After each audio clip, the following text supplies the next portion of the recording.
Assalamualaikum warahmatullahi wabarakatuh.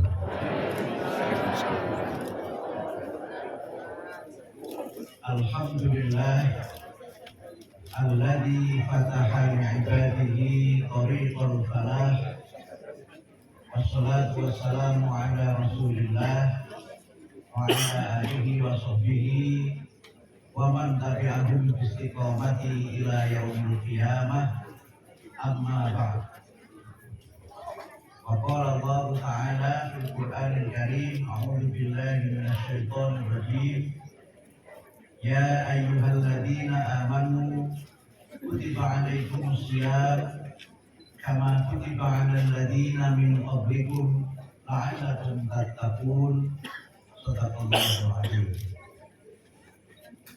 Yang terhormat Ibu Bupati Sleman, Ibu Dr. Anda Hajah Kustini, Bapak-bapak dan Ibu-ibu dari unsur Forkopimcam Minggir, dan juga para tamu undangan dari DPRD dan juga dari unsur pemerintah Kabupaten Sleman maupun Kecamatan Minggir, pimpinan daerah Muhammadiyah Sleman dan pimpinan cabang Muhammadiyah Minggir, ibu-ibu pimpinan daerah Aisyah Sleman dan pimpinan cabang Aisyah Minggir, para tokoh masyarakat, para alim ulama, saudara-saudara angkatan muda Muhammadiyah, dan ada tamu istimewa kita Ibu Mardiah dan Ibu Sri.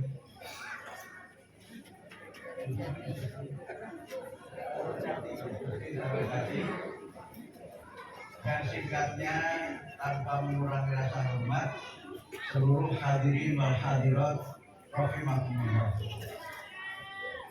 Alhamdulillah wa syukurillah. Marilah kita bersama-sama bersyukur atas nikmat Allah yang dilimpahkan kepada kita, terutama nikmat iman, Islam, dan nikmat sehat walafiat. Alhamdulillah kita dipertemukan oleh Allah di majelis yang mubarak ini dalam rangka peresmian Masjid Nurullah dan dalam rangka pengajian menyongsong bulan suci Ramadan 1444 Hijriah. Semoga hadir kita di majelis ini dan pengajian kita pada malam hari ini mendapatkan rahmat dan ridho dari Allah Subhanahu wa Ta'ala.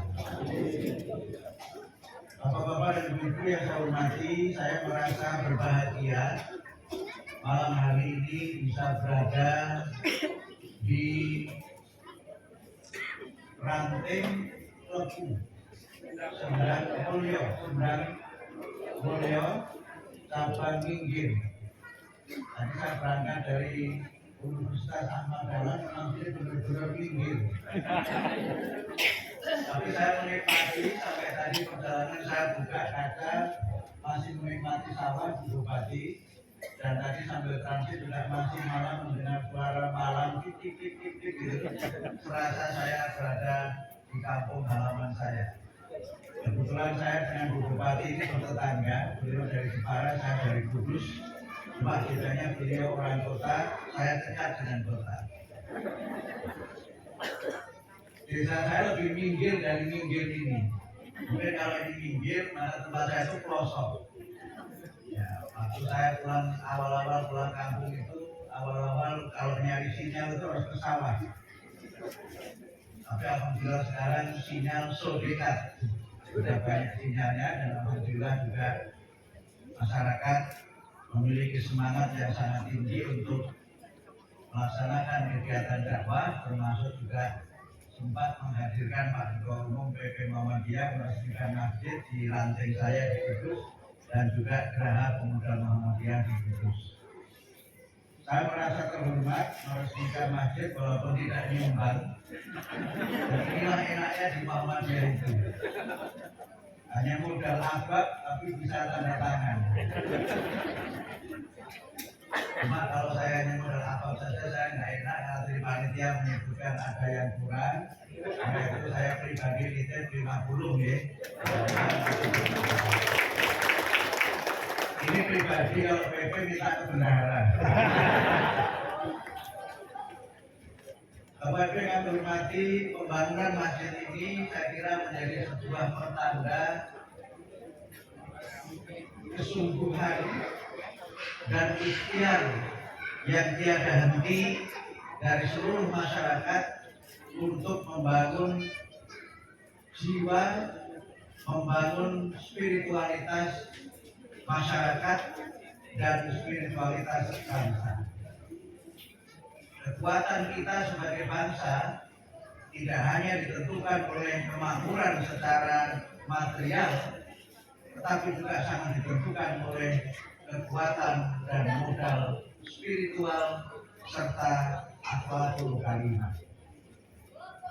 Banyak bangsa yang memiliki kemampuan ekonomi yang disebut sebagai welfare state atau negara-negara yang makmur, tapi bangsa itu bisa hancur ketika kehidupan spiritual mereka dan moralitas mereka hancur dan tidak tegak lagi dalam kehidupan sehari-hari.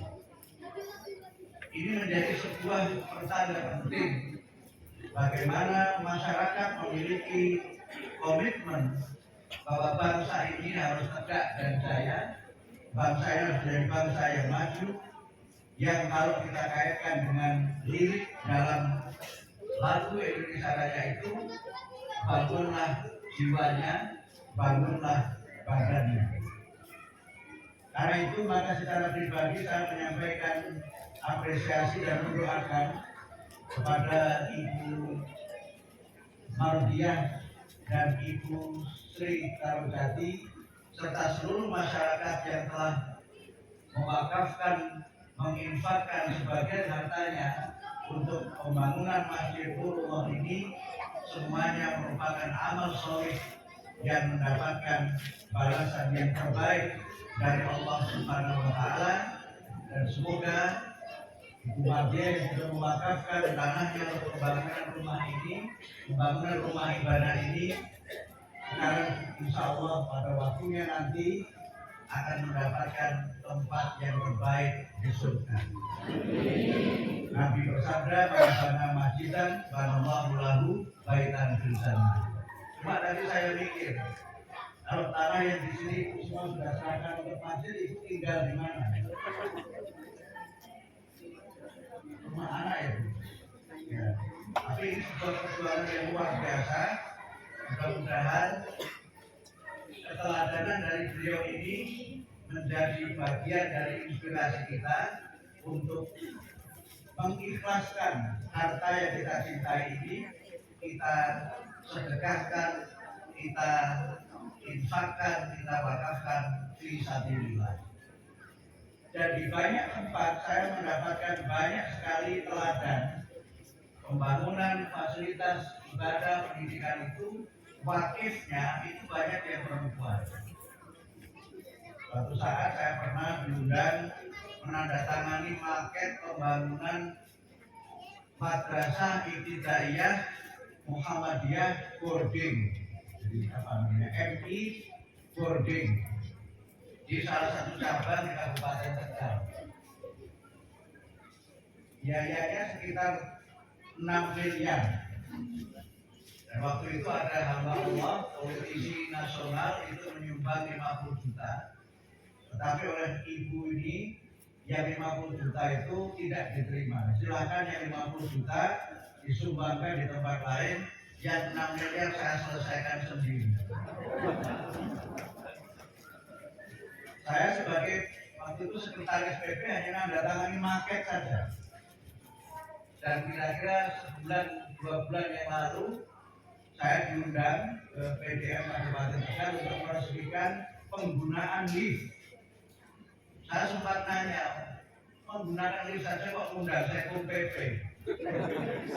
Alasannya pertama itu madrasah yang berbasis pondok yang dulu Mas Mukti tanda tangan maketnya itu sekarang sudah selesai, dan ini satu-satunya madrasah dan pondok yang ada liftnya. Dan itu betul lokasinya bagus, dibangun seperti castle di Inggris itu. Dengan kalau di lantai 4 pondok itu kota Tegal kelihatan. Beliau hidup sangat sederhana, tetapi memiliki amal yang luar biasa. Sehingga waktu beliau wafat itu, yang mengantar kepergian beliau kembali ke hadapan Allah itu ribuan orang yang semuanya ikhlas mengantarkan beliau di tempat peristirahatan yang terakhir. Saya cerita ini bukan mendoakan Bu Mardiah supaya segera namun mendoakan semoga Ibu panjang umur, senantiasa sehat dan diberikan kelapangan rezeki. Begitulah Ibu Sri Dawajati dan semua yang telah bekerja sama dan saling bahu-membahu gotong royong menyelesaikan pembangunan masjid ini. Tentu tugas kita yang berikutnya adalah bagaimana supaya masjid ini menjadi masjid yang makmur. Masjid yang makmur itu adalah masjid yang ramai. Yang di dalam Al-Quran surat At-Taubah dijelaskan innama ya'muru masajidallah man amana billahi wal yaumil akhir wa aqama sholata wa ata zakata wa lam yakhsha illallah fa asa ulaika ayyakunu minal muhtadin. Hanya orang-orang yang beriman saja yang memiliki komitmen untuk memakmurkan masjid Allah. Mereka ini beriman kepada Allah, beriman kepada hari akhir, senantiasa menegakkan sholat, senantiasa membayar zakat dan tidak takut kepada siapapun kecuali hanya kepada Allah saja. Maka mudah-mudahan mereka yang memakmurkan masjid Allah itu termasuk orang-orang yang mendapatkan petunjuk dalam kehidupannya sehingga selamat di dunia dan di akhirat. Tadi disampaikan oleh Ibu Bupati dan juga oleh panitia bahwa tantangan kita ke depan adalah bagaimana menjadikan masjid ini tidak hanya menjadi tempat kita beribadah, tetapi juga tempat di mana kita membangun kohesi, membangun kerukunan, dan membangun kekuatan sosial serta jamaah di kalangan umat dan di kalangan seluruh masyarakat. Karena sekarang ini memang banyak sekali masjid yang dibangun sangat mewah, tetapi kemewahan itu tidak diikuti dengan kemakmuran masjid yang mewah dan megah itu. Dan ini adalah sebuah tantangan ketika kemudian masjid ini sudah terbangun, maka tugas kita pertama adalah memakmurkan masjid itu, tapi yang kedua juga memakmurkan jamaah masjidnya juga penting. Jamaah masjid itu kalau makmur, insya Allah masjidnya juga makmur. Sehingga tadi panitia menyampaikan kalau jamaah masjidnya itu makmur, kota amalnya berjalan, insya Allah yang banyak di dalam kota itu adalah senyum Soekarno-Hatta. Sehingga takbirnya itu tersenyum ketika buka itu. Tetapi kalau jamaahnya tidak makmur, yang banyak itu Patipura yang menggulus pedangnya. Sehingga lama-lama panitia tidak berani membuka karena takut Patipura yang memegang pedang itu. Nah, saya tidak tahu Masjid Nurullah ini nanti kotaknya isinya apa. Tetapi supaya takbirnya itu tidak takut buka kotak, nggak usah pakai kotak saja, pakainya nomor rekening saja, foto debit saja. Dan kalau tadi kurang berapa Bapak? Kurangnya berapa? 500. Itu disusulkan bupati cukup sudah. Saya kira maksud Azam mengundang bupati itu supaya ini diselesaikan dengan begitu. Masalahnya saya DPRD juga itu tidak selesai.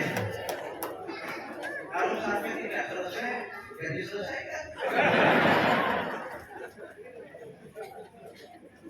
Bapak Ibu, ini penting untuk menjadi bagian dari komitmen kita bersama-sama. Cara kita bergerak ya dari waktu ke waktu harus lebih berkemajuan. Pakai kotak amal, oke. tapi pakai foto debit lebih oke lagi. Sehingga panitia tidak perlu mengedarkan kaleng keliling, apalagi mohon maaf sampai nyegat tenggalan dan speaker itu juga jangan. Itu tidak Muhammadiyah banget ya. Kalau ada Muhammadiyah begitu tak seneni itu. Muhammadiyah kok nyegat tenggalan. Apa bedanya Muhammadiyah sama Pak Oka? Cukup tinggal minta nomor rekeningnya bupati, ibu bupati berapa, Pak DPRD berapa, Pak Camat berapa, Pak Danramil berapa, Pak Kapolres berapa, itu selesai kelas. Tinggal foto debit saja. Kalau foto debit nggak akan perlu tuh namanya dikunci, itu nggak perlu. Selama ini kan orang itu karena susah hidupnya, terus kota awal masjid pun juga tega dicuri. Daripada kalau nyurinya juga pada bismillah aja.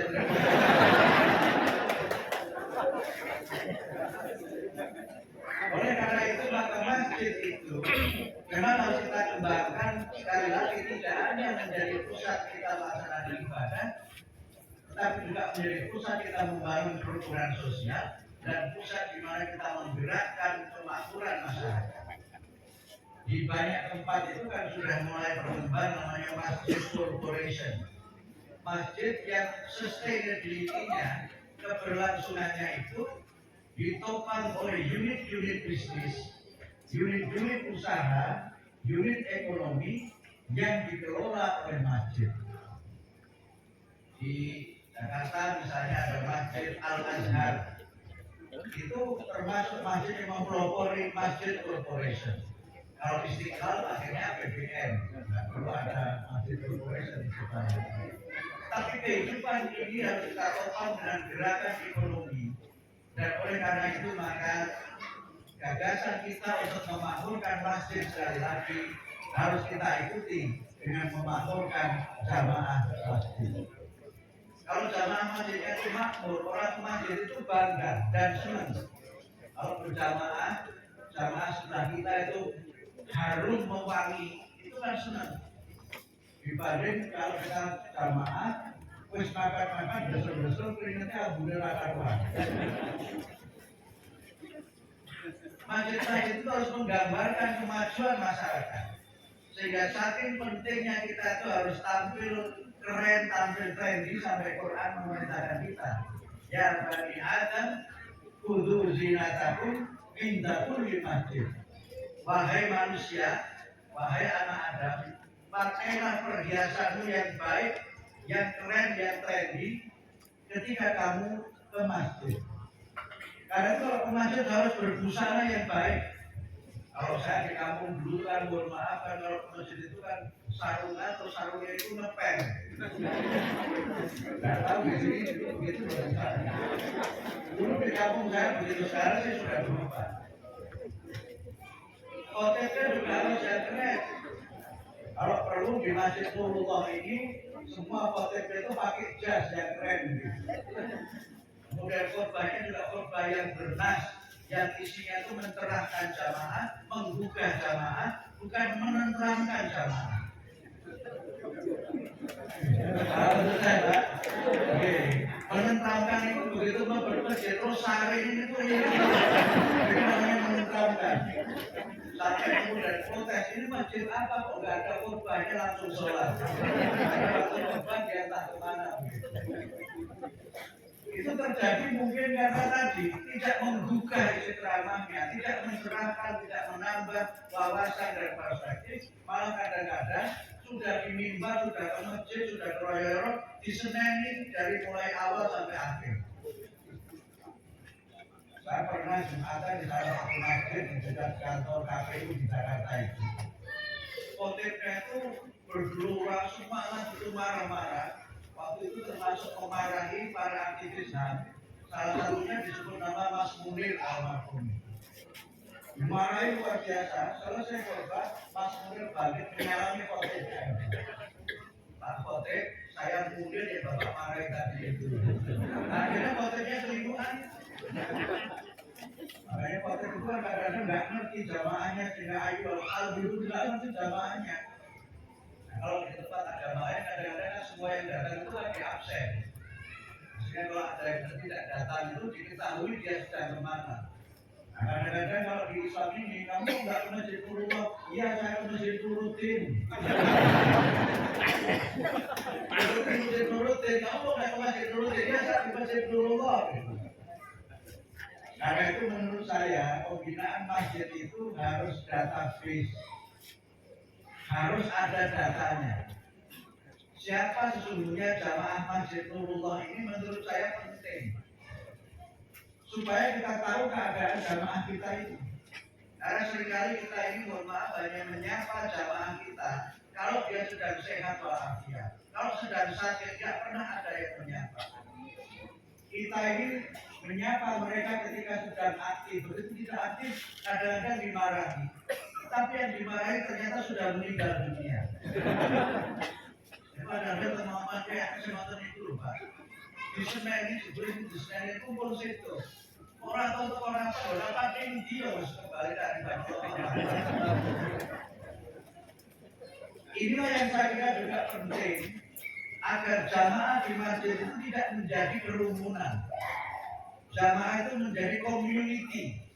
Kalau kerumunan itu kan crowd dalam istilah sosiologinya itu orang berkumpul bersama-sama.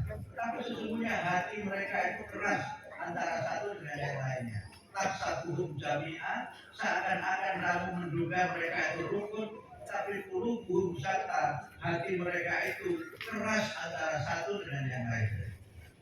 Tetapi kalau jamaah itu menjadi sebuah community, dalam teori sosiologi itu, community berarti orang yang punya visi yang sama, punya ikatan yang kuat antara satu dengan yang lainnya, memiliki ikatan tidak hanya ikatan lahir tapi juga ikatan batin, sehingga semua yang berada di dalam jamaah masjid itu merasa tenang, merasa bahagia, dan tempat itulah yang menjadi tempat di mana orang bisa tidak sekedar saling bertegur sapa, tetapi juga saling memperkuat antara satu dengan yang lain.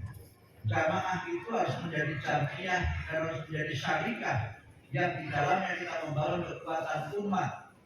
Di dalam Al-Quran umat itu disebutkan sebanyak 61 kali, dan umat itu diantara maknanya adalah mereka yang berhimpun dalam berbagai kelompok, yang mereka punya ikatan akidah yang sama, punya visi yang sama, dan punya cita-cita yang sama untuk hidup selamat dan hidup berbahagia. Bapak Ibu sekalian, dalam konteks inilah kami sekali lagi menyambut baik dan berterima kasih kepada semua pihak yang telah mendukung pembangunan masjid ini. Semoga Masjid Nurullah itu benar-benar menjadi masjid yang kita mendapatkan nur, mendapatkan cahaya Allah, sehingga kita senantiasa tercerahkan dan kita senantiasa mendapatkan hidayah dari Allah, sehingga kita berada pada dinul haq, berada pada agama yang benar, dan berada pada jalan yang lurus. Itu bagian pertama selama saya menyangkut masjid. Sekarang sudah jam 10 lewat 5 menit. Nanti jam itu Bu Bupati, mudah-mudahan itu tidak ada rapat malam hari ini. Inilah kitanya Pak Rizal dan Bu Bupati malam hari. Saya kalau udah siang itu biasanya bisa mudah terus ada rapat. Nah, malam hari ini insya Allah beliau tidak sedang rapat, karena itu saya akan panjangkan sedikit. Terkait dengan Ramadan, tadi saya membacakan di dalam mukadimah firman Allah di dalam surah Al-Baqarah ayat 183. Ini biasanya menjadi ayat yang paling populer selama bulan Ramadan, terutama dalam ceramah-ceramah, apakah itu kultum atau tausiah selama bulan Ramadan. Allah berfirman, ya ayyuhalladzina amanu kutiba alaikumusiyam kama kutiba alal ladzina min qablikum la'allakum tattaqun. Perintah tentang puasa ini dimulai dengan seruan munadi, ya ayyuhalladzina amanu, yaitu isim yang menunjukkan adanya panggilan. Ayyuha itu panggilan yang orang itu bersetuju, orang bergembira, orang bersuka cita dengan panggilan itu. Jadi kalau di dalam bahasa Arab misalnya ada seorang yang sedang menyampaikan pendapatnya, kemudian kita bersetuju, kita biasanya menjawabnya dengan ayyuha. Yang itu menjadi sebuah pertanda bahwa kita bersetuju dan tidak ada keberatan sedikit pun dengan isi panggilan itu dan dengan siapa yang memanggil kita. Sehingga ya ayyuhalladzina amanu adalah panggilan sayang dari Allah kepada kita orang-orang yang beriman. Alladzina amanu kalau kita coba pahami dalam konteks ibadah puasa, maknanya ada dua. Makna yang pertama, ibadah puasa itu maksusun lil mukminin. Ibadah puasa itu dikhususkan hanya bagi orang-orang yang beriman. Orang yang tidak beriman itu tidak terkena kewajiban berpuasa. Tetapi yang kedua, dari sisi ibadah, panggilan ya ayyuhalladzina amanu itu juga kemudian akan kita jawab dengan iman kita. Kualitas iman kita itu yang akan menentukan bagaimana kita merespon, bagaimana kita memenuhi panggilan Allah itu. Kalau seorang yang imannya sedang kuat, seorang yang imannya sedang tinggi, maka dia akan menyambut panggilan itu dengan sangat gembira karena dia sudah sangat rindu datangnya bulan Ramadan itu. Sehingga biasanya kita menyelenggarakan acara-acara tarsib Ramadan, menyambut bulan Ramadan itu dengan penuh cinta, dengan penuh sukacita dan penuh kegembiraan karena yang kita tunggu sudah datang. Bahkan kalau kita mengikuti dari sisi ubudiyah, kita ini sudah diberikan reminder oleh Allah dari awal untuk kita ini menyiapkan mental kita, menyiapkan iman kita memasuki bulan Ramadan. Kita disunahkan untuk pada bulan Rajab, itu salah satu bulan haram di dalam pandangan Islam. Bulan haram itu artinya bulan yang disucikan. Yang dalam bulan Rajab itu memang biasanya orang-orang Arab itu sudah mencari menyiapkan diri untuk memasuki bulan Ramadan. Bulan haram itu kan terkait dengan pelaksanaan ibadah haji. Rajab, kemudian Sya'ban, kemudian Ramadan, Syawal, Dzulqa'dah, Dzulhijjah. Nah, 3 bulan yang lain dalam bulan haram itu adalah bulan Dzulqa'dah, bulan Dzulhijjah, dan bulan Muharram. Jadi ada tradisi dalam masyarakat Arab di mana pada bulan Rajab itu mulai menyiapkan masuk Ramadan. Karena memang awalnya Ramadan itu kan artinya panas yang sangat luar biasa. Panas yang sangat menggigit. Mungkin dalam bahasa pinggirnya itu overheat. Panas yang memang sudah luar biasa. Harum jiddan. Sehingga orang menyiapkan untuk bagaimana dia itu bisa berteduh, bisa punya tempat tinggal yang nyaman. Tapi dalam konteks spiritual, Ramadan juga berarti pembakaran dosa manusia. Di mana pada bulan itu kita mendapatkan banyak sekali keistimewaan dan kesempatan untuk memperbaiki kualitas diri kita, terutama kualitas iman dan takwa kita. Sehingga kalau orang itu imannya sedang tinggi, jangankan dipanggil, mendengar nama Allah disebut saja, itu hati kita bergetar karena kita sangat rindu dengan suara, sangat rindu dengan kehadiran bulan suci Ramadan. Tetapi kalau yang imannya sedang biasa-biasa saja, ya sudah, poso ya dia benar, poso ya poso dilakoni baik. Menyambutnya biasa-biasa saja, datar-datar saja. Nah, yang repot itu kalau imannya sedang low, imannya sedang rendah, itu malah disertai komplain, kosong menang dia. Jadi tahun ini diutangi rangkul, kosong menang. Karena itulah maka kemudian ya ayyuhalladzina amanu. Dalam beberapa teori itu kan dikatakan kalau ya ayyuhalladzina amanu itu adalah ciri dari ayat Madaniyah. Kalau ya ayyuhan nas itu ciri dari ayat Makkiyah. Ayat Madaniyah itu ayat yang diturunkan setelah Rasulullah hijrah dari Makkah ke Madinah. Ayat Makkiyah itu ayat yang diturunkan sebelum Rasulullah hijrah ke Madinah. Karena itu ada ayat yang diturunkan di Mekah, tetapi turunnya setelah Rasulullah hijrah dikelompokkan oleh para ahli tafsir itu di dalam kelompok ayat-ayat Madaniyah. Tetapi ayat puasa ini, kalau kita baca di dalam Tarikhut Tashrih, sejarah disyariatkannya puasa, itu diturunkan pada tahun kedua setelah Rasulullah itu hijrah. Beliau mendapatkan perintah pada bulan Sya'ban untuk menunaikan ibadah puasa. Dan kemudian pada bulan Ramadan itu langsung beliau menunaikan ibadah puasa ini. Ya ayyuhalladzina amanu, wahai orang-orang yang beriman, itu bisa kita maknai sebagai exclusive invitation, undangan yang khusus. Karena yang tidak iman tidak terpanggil dan tidak termasuk yang dapat undangan itu. Bayangkan kalau kita diundang oleh Ibu Bupati, diundang saja sudah senang, apalagi menghadiri undangan itu. Apalagi juga undangannya itu pembagian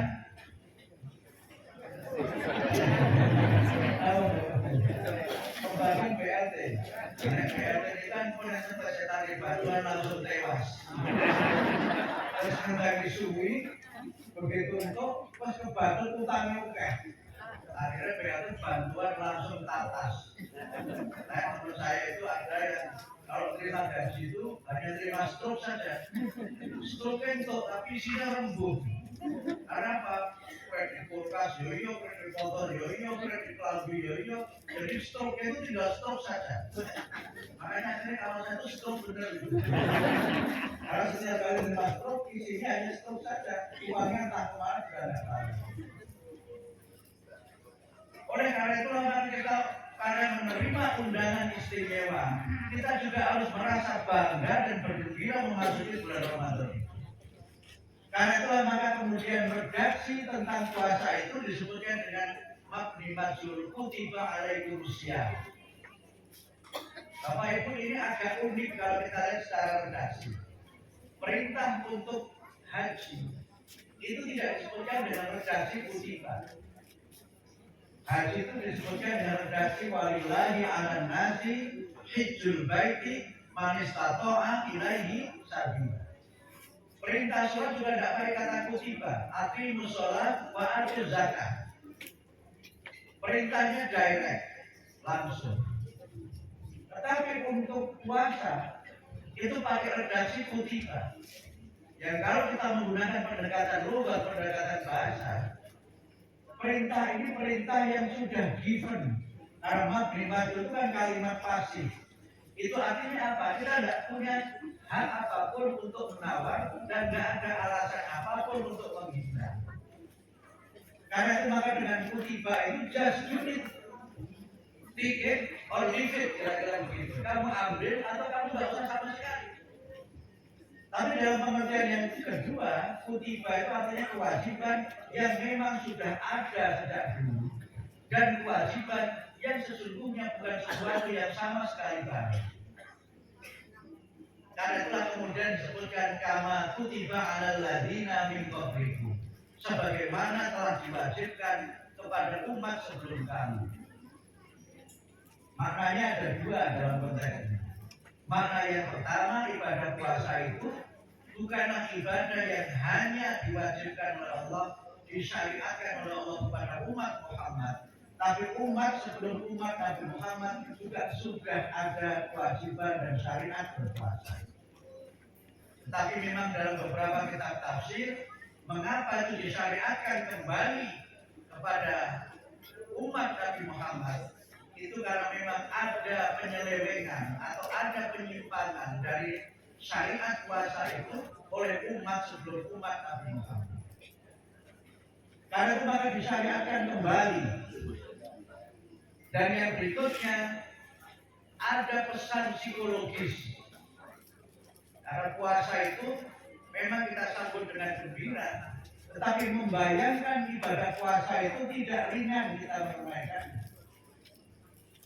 Tidak makan, tidak minum, min tulu'il fajri ila ghurubi syams itu bukan sesuatu yang ringan. Membayangkan saja berat. Karena itu maka dengan penyebutan kama kutiba alal ladzina min qablikum itu mengandung pengertian kamu dan merasa berat menunaikannya. Karena umat yang terdahulu bisa menunaikan itu. There is no reason for you to object this revelation. Kira-kira bahasa Inggrisnya begitu. Gak ada alasan bagi kamu untuk menentang dan berkeberatan dengan waktu ini. Udah terima saja, ikhlas saja menunaikan. Dan oleh karena itu maka kemudian kita yang menyambut puasa itu dengan gembira, dan di banyak tempat kemudian diadakan tarhib Ramadan dan kita menyambutnya dengan marhaban ahlan wa sahlan. Marhaban itu kan panggilan dengan penuh cinta. Monggo, monggo, monggo. Tetapi biasanya ditampilkan dengan ahlan wa sahlan. Ahlan itu artinya apa? Kamu harus menempatkan diri kamu sebagai bagian dari keluarga kamu. Ahli dalam bahasa Arab itu kan artinya adalah keluarga. Bisa juga ahli itu artinya penduduk. Karena itu maka karena kamu adalah bagian dari keluarga, maka kamu jangan merasa kikuk. Anggap saja di rumah sendiri semuanya kamu lakukan dengan sangat mudah. Sahlun itu kan artinya mudah. Sehingga jangan kikuk masuk bulan Ramadan, jangan merasa canggung masuk bulan Ramadan. Walaupun mungkin sekian lama tidak puasa, kali ini mulai saja niatkan untuk menjadi baik. Nah, untuk apa kita berpuasa? Ditutup dengan la'allakum tattaqun. Mudah-mudahan kamu semua menjadi orang-orang yang bertakwa. Ada istirja di situ la'alla. Karena la'alla mudah-mudahan berarti ada proses. Karena itu maka tattaqun itu juga bentuk fi'il mudhari yang mengandung pengertian bertakwa itu becoming bukan being. Karena kalau berpendapat sudah puasa dari dulu kok puasa lagi, apa kita belum takwa? Sudah takwa, tetapi karena proses becoming maka derajat takwanya itu tidak sama antara satu dengan yang lainnya. Karena itu maka kalau kita mengikuti penjelasannya Imam Syairozi dalam tafsir Al-Amthal itu, beliau menjelaskan bahwa puasa itu adalah ibadah tarbiyah madrasatun lit taqwa. Puasa itu adalah ibadah pendidikan dan merupakan sekolah, merupakan training agar kita ini menjadi orang-orang yang bertakwa. Disebutkan la'allakum tattaqun itu dalam konteks tarbiyah, konteks pendidikan, itu kan namanya goal directedness. Kita beribadah ini ditunjukkan arahnya kemana kita beribadah itu, supaya jadi apa kita beribadah itu, sehingga kemudian kita fokus untuk melaksanakan ibadah itu dengan melaksanakan apa yang kita diperintahkan dan meninggalkan semua yang dilarang selama kita ini berpuasa. Tidak hanya meninggalkan amalan-amalan yang membatalkan puasa kita, tapi juga meninggalkan amalan yang merusak kesempurnaan ibadah puasa kita. Dari sinilah kemudian Imam Syairozi menjelaskan puasa itu adalah ibadah 3T. Ibadah 3T itu pengertian yang pertama adalah ibadah untuk melembutkan kita sebagai manusia, melembutkan kepribadian manusia.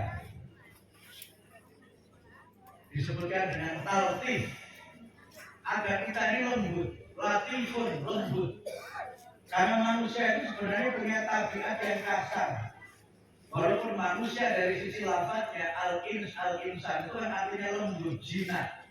Tetapi manusia bisa menjadi makhluk yang sangat kasar, menjadi makhluk yang sangat bengis, bahkan kadang-kadang lebih kejam dari binatang yang sering kita simpulkan sebagai makhluk yang kejam. Kita sering menyebut misalnya mohon maaf, harimau itu kejam. Tapi tidak ada harimau yang memperkosa anaknya, itu tidak ada. Manusia itu betul Pak Kusin atau itu. Tapi tidak tertinggi betul enten. Yang tebing-tebing itu loh. Harimau itu raja hutan, tapi untuk jadi raja dia tidak pernah bakar hutan, itu tidak pernah. Enten ceritanya harimau bakar hutan itu betul. Tidak ada. Tapi manusia bisa seperti itu. Padahal aslinya manusia itu makhluk Allah yang lembut. Amis itu artinya kan lembut. Tetapi karena maksiat, karena nafsu yang tidak terkontrol, manusia itu bisa begitu jahat luar biasa. Sehingga puasa itu melembutkan hati manusia, melembutkan jiwa manusia, sehingga menjadi hamba Allah yang penyayang. Yang kedua itu adalah taswif. Taswif ini pengertiannya ada dua. Pengertian yang pertama itu taswif yang maknanya negatif. Ada taswif itu artinya menunda suatu pekerjaan atau menunda sesuatu yang bisa kita selesaikan. Itu kan dari kata-kata saufa, ditunda saja. Jadi ya iso rampung, ini ora dirampung itu namanya taswif. Nah, ini Bu Bupati kalau misalnya ada anak buahnya yang kerjanya lolos keluar itu namanya taswif. Jadi ya iso rampung, ini dirampungnya cepat terus nyambut gawe nopo. Dengan masih ada paradigma lama di tempat lain di negara tak itu. Kalau urusan bisa dibikin susah, kenapa dibikin mudah? Di tempat lain negeri Antabrata itu ada, tapi di Sleman ini tidak ada. Kalau perlu 1 hour service, 1 jam selesai. Hormatan ya Bupati begini. 1 jam selesai sakit ya. Kecuali angel. Kalau susah ya apa, tapi kalau dipersulit tinggal-tinggal aja yang repot. Nek tinggal-tinggal itu bikin ngeyel. Jadi taswif dalam pengertian yang pertama itu negatif. Suatu amal baik itu jangan ditunda-tunda. Karena itu kita berulang kali diperintahkan untuk yusari'una fil khairat, sabiqun fil khairat. Bahkan diperintahkan fastabiqun khairat. Berbuat baik jangan ditunda-tunda. Kenapa begitu? Belum tentu kita ada waktu untuk berbuat baik. Belum tentu kita ada kesempatan untuk melaksanakan, padahal kita bisa menunaikan. Banyak orang yang punya perencanaan yang luar biasa, tapi kemudian Allah berkehendak lain. Karena itu maka jangan tunda-tunda berbuat baik, jangan tunda-tunda beramal soleh. Karena kita belum tentu punya kesempatan untuk melaksanakan, walaupun mungkin masih segar bugar.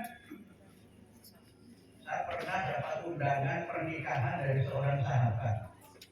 Saya sudah berangkat menuju ke arena resepsi itu. Di tengah perjalanan dapat kabar yang mengundang itu meninggal dunia. Sampai kawan saya komentar, ya Islam itu ya rasa sabar. Kalau cinta ini baru resepsi gitu loh. Karena itulah maka kiamat itu dalam bahasa Arabnya kan as-sa'ah. Yang sa'ah itu bisa berarti kiamat, sa'ah juga bisa berarti detik, waktu yang sangat singkat. Banyak hal yang sekarang ini menjadi tragedi, itu kan terjadinya sangat singkat. Gempa bumi di Turki itu berapa lama terjadi goncangannya? Berapa, itu kan nggak sampai bermenit-menit. Tetapi dampak kerusakannya luar biasa. Ratusan ribu orang yang terdampak hanya dalam hitungan beberapa menit bahkan detik saja. Karena itu maka jangan menunda-nunda pekerjaan. Jangan menunda-nunda berbuat baik. Begitu ada niat berbuat baik, segera laksanakan. Nah, taswif dalam pengertian yang kedua adalah taswif dalam pengertian yang positif. Biasanya taswif yang kedua ini dikatakan dengan qanaah. Kita menahan diri untuk bersabar, tidak melaksanakan sesuatu yang tidak boleh kita melaksanakannya. Kita menahan diri untuk bisa bertahan, resilient terhadap berbagai macam kesulitan, dan kita mencoba untuk merasa bersyukur dengan apapun yang kita miliki, bersyukur dengan rezeki yang anugerah Allah berikan kepada kita itu, untuk kemudian kita mentasarufkannya dengan sebaik-baik. Tasbih dalam pengertian yang kedua ini berkaitan dengan sabar. Karena itu puasa dan sabar itu kan dua hal yang inextricable, dua hal yang tidak terpisahkan. Karena makna puasa asyamu lugatan, puasa secara bahasa itu kan al-imsaku wal kafru anisyai. Kita itu menahan diri dan mencukupkan diri dari sesuatu. Sabar itu tidak hanya berkaitan dengan ketika kita sedang tertimpa musibah, atau ketika sedang dalam kesulitan, atau ketika sedang dalam penderitaan. Itu yang memang paling banyak disebutkan di dalam Al-Quran. Kalau ada yang sedang terkena musibah, mesti kita menyampaikan sabar ya Pak, sabar ya. Tetapi sabar itu juga berlaku untuk orang yang sedang mencapai kejayaan dan kesuksesan. Kalau orang sedang tidak berpunya dan sabar itu biasa. Tapi kalau sedang kaya raya, punya banyak harta dan sabar, itu tidak mudah. Orang kaya punya banyak duit, diajak ke supermarket, apa yang terjadi? Pamit itu on-prem, pulangnya bawa apa? Omprenya malah orang tuku, sing liyane sing malah dituku. Kalau orang itu sedang jaya, mengendalikan diri itu tidak mudah. Mohon maaf dengan segala hormat. Kalau orang itu tidak korupsi, karena memang tidak punya jabatan dan tidak ada peluang untuk korupsi itu biasa. Tetapi kalau orang itu tidak korupsi pada saat dia bisa korupsi, ada kesempatan korupsi dan punya kekuasaan untuk korupsi dan dia tidak, itu baru orang yang hebat. Nah yang terjadi bagaimana Pak Bu? Yang terjadi kan banyak orang yang tidak sabar ketika sedang berjaya itu. Karena itu maka kaitan antara tasrif dengan qanaah itu penting. Karena qanaah itu artinya kita merasa cukup dengan yang kita punya, dan kemudian bersyukur dengan apapun yang kita miliki, dan kemudian semua rezeki yang kita miliki ini kita bagi dengan yang lainnya. Karena orang yang, mohon maaf, orang yang korupsi itu kan bukan orang yang secara nominal harta itu dia sedikit pendapatan. Banyak yang korupsi itu sesungguhnya orang yang pendapatannya itu mungkin miliaran. Kalau sebagai kita ini pendapatannya kan 6 koma misalnya. Misalkan saya 6 koma itu maknanya 6 juta koma, atau setelah tanggal 6 langsung koma. Gak tahu kita masuk yang mana ini. Pak polisi masuk yang mana Pak? Pak polisi mungkin yang berapa Pak? 6 juta koma ya Pak? Sama dengan saya Pak. Profesor itu kelihatannya saya juga agak profesor, tapi gajinya ya 6 koma itu. Istri saya suatu saat kaget ketika saya tunjukkan gaji saya itu ini loh, gaji itu sekarang saya itu begini, segini gaji saya itu. Turun 6 koma begitu Pak, kok kira-kira? Nah yang agak banyak itu kan tunjangannya. Makanya kalau sudah profesor itu agak jaga, begitu tunjangannya naik, tunggangannya juga naik. Biasanya naiknya itu mobil yang Pajero, panas berkunjung. Nah, sekarang naiknya ya kayak anjus lah di dalamnya. Nah, itu bedanya dosen yang masih asisten ahli dengan yang sudah profesor. Makanya profesor itu kalau mau pensiun itu sedihnya luar biasa. Baru itu kumpes gitu. Kalau tunjangannya habis, dapatnya juga dari gaji pokok juga nggak penuh. Sudah gitu sudah tua. Kan profesor pensiunnya mungkin 70 sudah tua, kayak semua penyakit muncul. Tidak apa-apa kita sesama profesor yang ada di sini, nggak apa-apa kita salah lah. Salah perbaikan apa perbaikan lah kira-kira.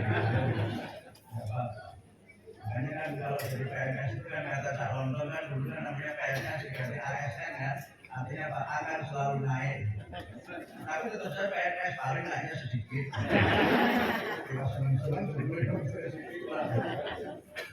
Karena kita harus menjadi hamba Allah yang qanaah. Dan itu bisa kita lakukan kalau kita itu bisa menahan diri. Jika di dalam hadis disebutkan asyamu nisfu sabrin. Puasa itu adalah separuh dari kesabaran. Kita ada makanan enak nih, ibu-ibu sudah masak enak, tapi belum waktunya buka, tahan.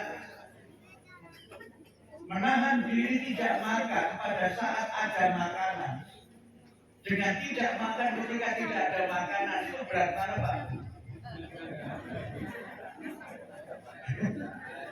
Nah orang-orang pergolakan yang dipangan itu ya biasa. Oke tunggali. Tetapi tidak makan pada saat ada banyak makanan itu yang susah. Itulah makna dari tasbih dalam pengertian yang kedua. Bos toko tenanan itu kan kemudian enak luar biasa. Itu dari hantu resisi. Sangat berat untuk tidak dinikmati. Tetapi karena belum waktunya kita itu berbuka. Tetapi kita memang harus menunaikannya. Maka kita harus menahan diri, tahan, sabar sampai waktunya tiba dan semua akan indah pada waktunya. Banyak kehancuran itu terjadi karena manusia tidak bisa menahan diri. Kerusakan di muka bumi itu terjadi karena manusia itu melampaui batas. Sehingga dengan kuasa itu kita dididik oleh Allah untuk menjadi orang yang senantiasa sabar, tidak melampaui batas, tidak menerabas aturan, dan tidak mengambil hak orang lain yang bukan hak kita. Itulah T yang kedua, tasbih. Nah, yang ketiga itu takdir. Artinya apa? Membuat manusia itu supaya jadi orang yang lurus, membuat manusia itu menjadi orang yang punya integritas. Dan itulah kenapa kemudian puasa itu di dalam hadis disebutkan asyamri wa ana adzibihi. Puasa manusia itu adalah Allah yang paling kuasa menghitung, dan puasa itu adalah untuk Allah. Karena dengan puasa itu kita menjadi pribadi yang jujur dalam situasi yang bagaimanapun. Ada CCTV, tidak ada CCTV, kita tuh jujur. Karena kadang-kadang orang itu jujur. Kalau ada CCTV, kalau ada ditulis di tempat ini diawasi CCTV, itu hati-hati. Tapi kalau yang agak pintar, gak apa-apa CCTV, tutup saja layarnya juga beres urusan. Kalau kita itu menjadi orang yang jujur, berintegritas, orang yang adil, maka bekerja itu adalah bagian dari kita melaksanakan ihsan. Absen atau tidak, kita bekerja dengan sebaik-baiknya. Ada pengawasan atau tidak, kita berusaha untuk melaksanakan tugas secara perfect, secara ihsan, secara excellent. Itulah makna dari puasa sebagai ibadah di mana kita dididik oleh Allah untuk menjadi orang yang punya integritas, menjadi orang yang adil, orang yang senantiasa sama antara yang dia katakan dengan apa yang dia lakukan. Sehingga karena itulah maka kemudian puasa itu menjadi ibadah yang kalau kita tunaikan dengan sebaik-baiknya, insya Allah kita menjadi hamba Allah yang muttaqin, insya Allah kita menjadi hamba Allah yang bersih dari segala dosa. Karena itu maka ibadah puasa adalah bagian dari ibadah yang Allah membukakan pintu ampunan bagi siapapun hambanya yang menunaikannya dengan sebaik-baiknya. Sebagaimana Nabi bersabda, "Man shoma Ramadhana imanan wa ihtisaban, ghufira lahu ma taqaddama min dhanbihi." Barang siapa yang berpuasa di bulan Ramadan dengan sepenuh iman dan dengan mengharapkan ridho Allah saja, maka Allah akan mengampuni semua dosa yang sudah dia perbuat di masa lalu. Dalam hadis yang lain dengan redaksi yang sedikit berbeda, Rasulullah bersabda, "Man qoma Ramadhana imanan wa ihtisaban, ghufira lahu ma taqaddama min dhanbihi."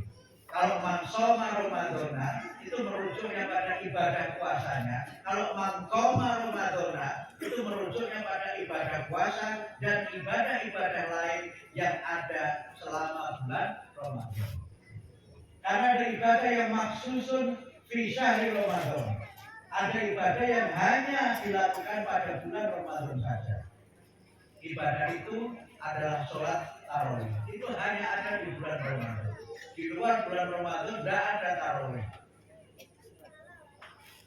Mangkoma Ramadana juga bisa berarti barang siapa yang menghidupkan malam-malam di bulan Ramadan. Menghidupkan malam di bulan Ramadan itu adalah malam di mana kita memperbanyak ibadah kepada Allah. Kalau biasanya kita habis sholat isya selesai, kita sambung dengan tarawih, biasanya disambung dengan tadarus Al-Quran.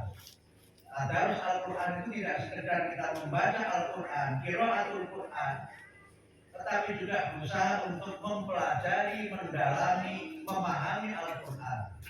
Tadarus Al-Quran itu adalah bagian dari amalan yang kita sangat dianjurkan di bulan Ramadan. Kemudian yang berikutnya adalah memperbanyak sedekah. Dalam hadis disebutkan Rasulullah itu kan ajwadan nas, manusia yang sangat dermawan. Dan kedermawanan beliau itu bertambah-tambah selama bulan Ramadan. Karena itu maka pada bulan Ramadan kita didorong untuk banyak bersedekah. Salah satunya misalnya hadis yang menyebutkan barang siapa yang memberi makan untuk orang yang berbuka puasa, maka dia dapat pahala sama dengan orang yang berpuasa. Ini harus kita ambil fadilah dari orang sedekah di bulan Ramadan. Jangan dimaknai orang asal poso wae nyari buka wae ganjaran begitu. Karena fungsinya bukan fungsi alternasi, bukan fungsi pengganti, tapi fungsi untuk memperkuat ibadah yang kita laksanakan. Ini Bapak Ibu, fadilah inilah yang kemudian dikaitkan dengan maqama Ramadan. Nah, menutup ceramah saya ini, saya sudah jam 10:35. Saya sudah melampaui waktu yang saya tentukan sendiri, sudah melampaui batas yang saya buat sendiri. Saya ingin mengajak Bapak Ibu sekalian untuk menjadikan bulan Ramadan ini sebagai bulan gerakan sosial. Kalau tadi puasa artinya Asian, tidak puasa itu kan kita makan sehari 3 kali. Terus ya Pak Bu ya, kecuali yang diet. Nah, yang diet itu biasanya makannya 2 kali. Cuma dietnya kebangetan nanti jadi diet, jadi 14. Jadi diet boleh, tapi jangan memaksakan diri juga. Gak apa-apa Bu, gak apa-apa. Yang penting suaminya setia. Karena ibu kadang-kadang takut gemuk. Kenapa nanti ternyata bapak berpindah ke lain hati. Tapi itu ibu-ibu di tempat lain, di sini enggak. Kalau orang Arab itu filosofinya, bapak itu adalah orang Arab ya. Perempuan Arab itu kan asal ruhut itu kan gemuk. Bapak saya itu sekarang cantik, menurut orang Arab itu gemuk itu makin cantik. Mari tidak usah diteruskan karena tidak ada kaitan dengan puasa.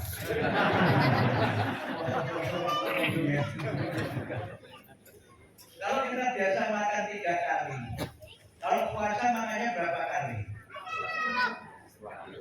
Itu Pak. Nah, kalau mengikuti kumpulannya kan 2 kali gitu. Kita makan ketika berbuka dan yang kedua makan ketika sahur. Itu aslinya ngoten.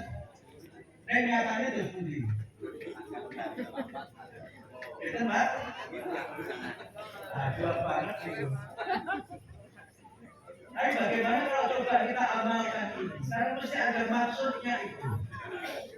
Mesti ada maksudnya.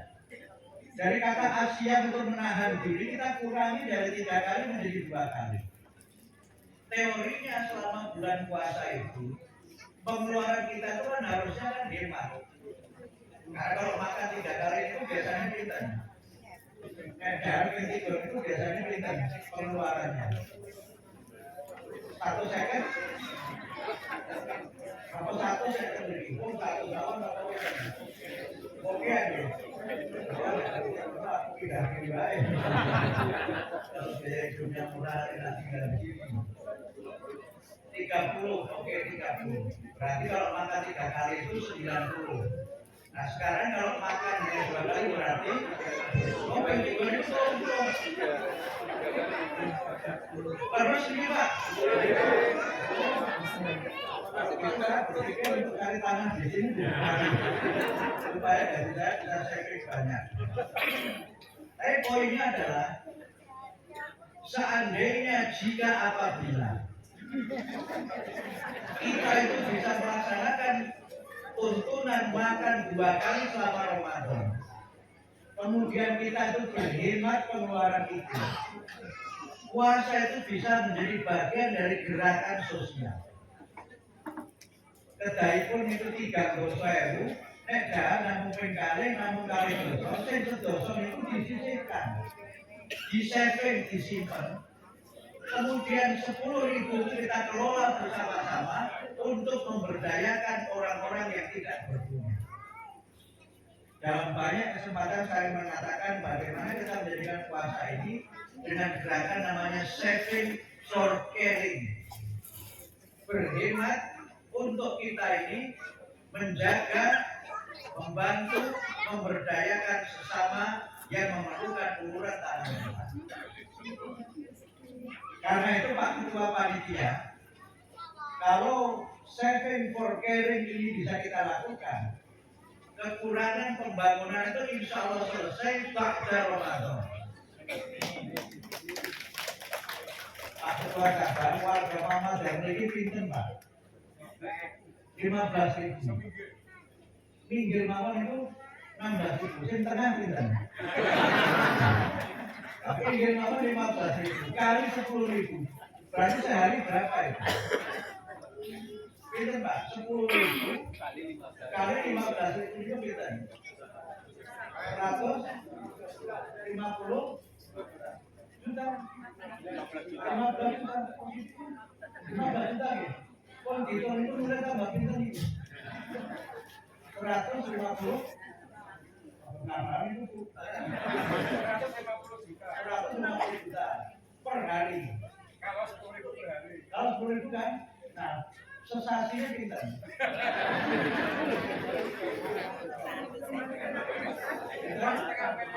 Ya? Rampung tuh Pak? Sesederhana itu sebenarnya. Karena kita ini seringkali berpikir mengumpulkan dana yang besar itu harus mengundang orang besar. Tidak perlu begitu. Islam itu mengajari kita untuk bagaimana bisa bersama-sama. Sehingga beramal yang baik itu bukan beramal yang tumplek, tetapi orang tahu amal meneh. Karena Nabi mengajari kita amal yang baik itu adalah adwamuha wa infawah. Lumintu senajan sithik-sithik, itulah amal yang baik. Karena itu Pak Ketua Cabang, kalau Ramadan ini Bapak jadikan sebagai momentum untuk gerakan sosial itu, kira-kira terhimpun 4,5 miliar dengan dari bangun. Jadi harus ada impact dari puasa itu secara sosial. Secara spiritual itu kan nafsi-nafsi, pribadi-pribadi. Dan kalau Bapak itu perhatikan apa ciri orang yang bertakwa, di antara yang paling banyak disebutkan adalah orang-orang yang berinfak. Orang-orang bertakwa itu adalah alladzina yunfikuna fis-sarra wad-dharra. Orang-orang yang senantiasa berinfak dalam keadaan rezekinya lapang atau rezekinya sempit, itulah ciri orang yang benar. Kalau rezeki yang lapang kita berinfak, mudah-mudahan rezeki kita menjadi berkah. Kalau rezeki kita sempit kita berinfak, mudah-mudahan itu menjadi pintu dibukanya rezeki untuk kita karena kita bersedekah. Gak ada ceritanya orang yang lomo banyak berinfak itu jadi tinggi wong itu gak ada. Gak ada ceritanya orang yang suka berderma, hidupnya stres itu gak ada. Orang yang hidupnya stres itu kadang-kadang kalau terlalu banyak hitung duit, itu orang duitnya dewe. Duitnya wong hitung terus itu berat, apalagi duitnya dewe hitung susah. Sampai kadang-kadang ngemplang pajak juga itu. Duitnya orang non itu dihitung biasanya berat non pajak. Tapi itu di tempat lain ya, di sini saya kira insya Allah semuanya taat pajak. Warga yang bijak taat pajak, tapi petugas pajak jangan makan pajak. Oleh karena itu Bapak Ibu sekalian, kita jadikan Ramadan ini momentum gerakan sosial, menyantuni yang tidak mampu, memberdayakan yang lemah. Sehingga karena itu mudah-mudahan puasa kita pada tahun ini menjadi momentum untuk kita melakukan gerakan sosial karena post COVID-19 ini, pasca COVID-19 ini memang banyak anggota kita, warga kita, masyarakat kita yang menyandang berbagai masalah kesejahteraan sosial. Nah, yang super terakhir adalah terkait dengan pelaksanaan puasa kita. Insya Allah Bapak Ibu, semua kita umat Islam ini memulai puasa pada 1 Ramadan. Semuanya sama. Dan insya Allah tahun ini mulainya sama. Karena menurut perhitungan hisab hakiki wujudul hilal, posisi hilal itu sudah di atas 7 derajat. Kalau sudah di atas 7 derajat, insya Allah mulainya sama. Yang mungkin berbeda adalah Idul Fitrinya. Karena menurut perhitungan hisab, posisi hilal itu 1,7 derajat di atas ufuk. Sehingga bagi yang menggunakan imkanur ru'yah, itu hilal belum bisa dilihat. Sehingga bulan Ramadan itu dihitung istiqmal, dihitung lengkap 30 hari. Muhammadiyah tahun ini puasanya 29 hari. Terhadap yang seperti ini saya menyampaikan 2 hal singkat. Yang pertama, tentu saja kita harus bijak dalam menyikapi perbedaan.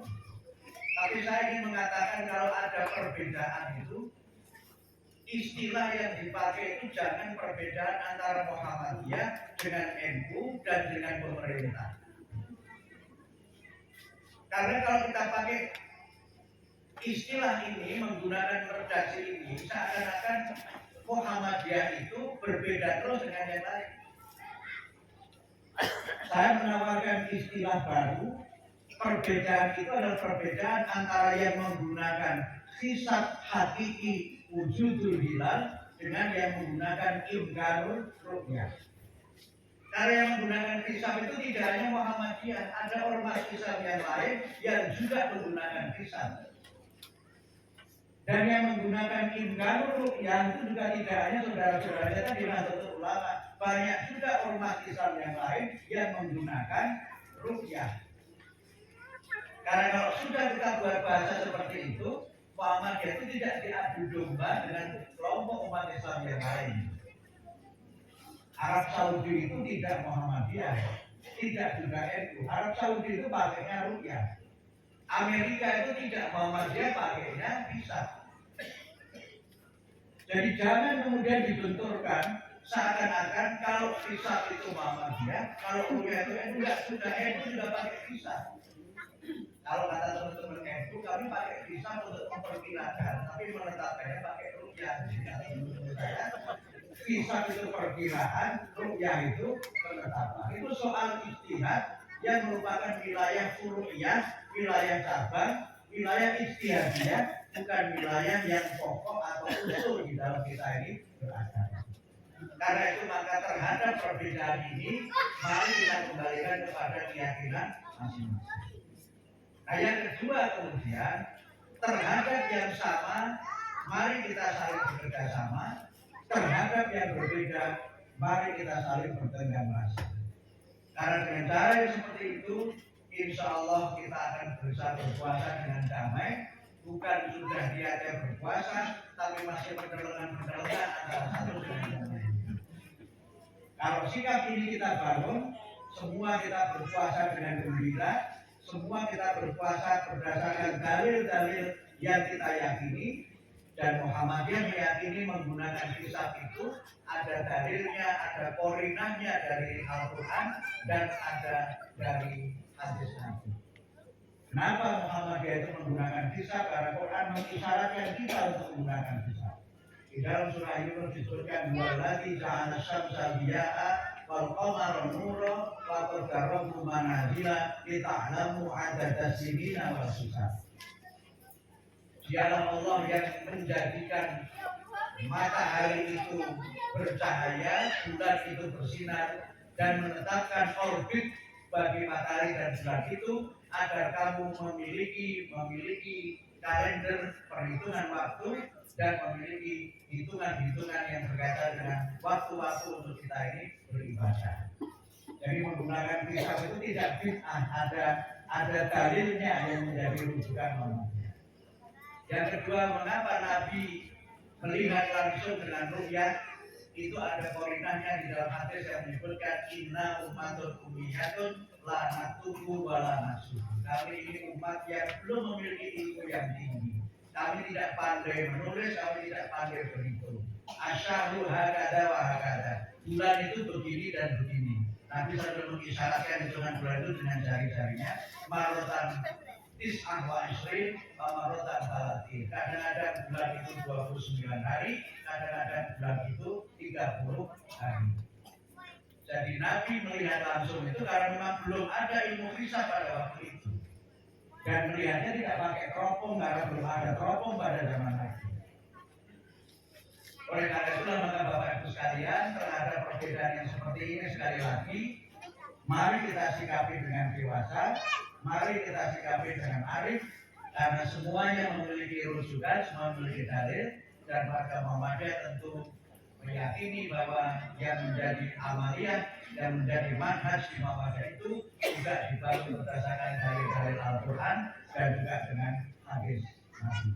Saya kira demikian yang kami sampaikan. Saya tidak ingin melanggar yang ketiga karena bisa ditilang oleh Pak Polisi kalau melanggar terus menerus. Kami kira demikian. Mohon maaf jika ada kekurangan, kehilafan dan tutur kata yang tidak berkenan. Selamat menunaikan ibadah puasa Ramadan 1444 Hijriah. Semoga kita diberikan oleh Allah kekuatan untuk menunaikan ibadah kita dengan sempurna, dan semoga kita menyelesaikan puasa kita di bulan Ramadan ini sebagai hamba Allah yang muttaqin, hamba Allah yang bertakwa, yang balasan pada orang yang bertakwa itu yang lain adalah surga Jannatul Ma'in. Atas segala kekurangan kekhilafan sekali lagi saya mohon maaf yang sebesar-besarnya. Nasrun minallah wa fathun qarib wa basyiril mu'minin. Wassalamualaikum warahmatullahi wabarakatuh.